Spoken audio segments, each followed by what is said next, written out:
Hi and welcome to day 17 of our reading for Advent through John Piper's book, Good News of Great Joy. Behold, the days are coming, declares the Lord, when I will make a new covenant with the house of Israel and the house of Judah.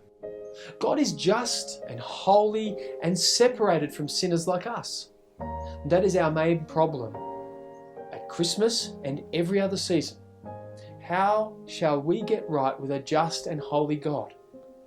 Nevertheless, God is merciful and has promised in Jeremiah 31, 500 years before Christ, that someday He would do something new. He would replace shadows with the reality of the Messiah. And He would powerfully move in our lives to write His will on our hearts so that we're not constrained from outside, but willing from inside to love Him and trust Him and follow Him.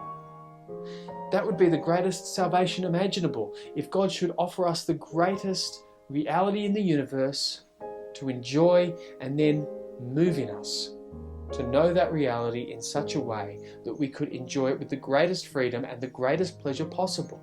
That would be a Christmas gift worth singing about. That is, in fact, what He promised in the new covenant. But there was a huge obstacle: our sin. Our separation from God because of unrighteousness. How shall a holy and just God treat us sinners with so much kindness as to give us the greatest reality in the universe, His Son, to enjoy with the greatest possible joy? The answer is that God put our sins on His Son and judged them there, so that He could put them out of His mind and deal mercifully and remain just and holy at the same time. Hebrews 9:28 says, Christ was offered once to bear the sins of many. Christ bore our sins in His own body when He died, 1 Peter 1:24. He took our judgment, Romans 8:3. He cancelled our guilt, Romans 8:1. And that means our sins are gone, Acts 10:43. They do not remain in God's mind as a basis for condemnation. In that sense, He forgets them. They are consumed in the death of Christ. This means that God is now free in His justice to lavish us with the unspeakably great new covenant promises.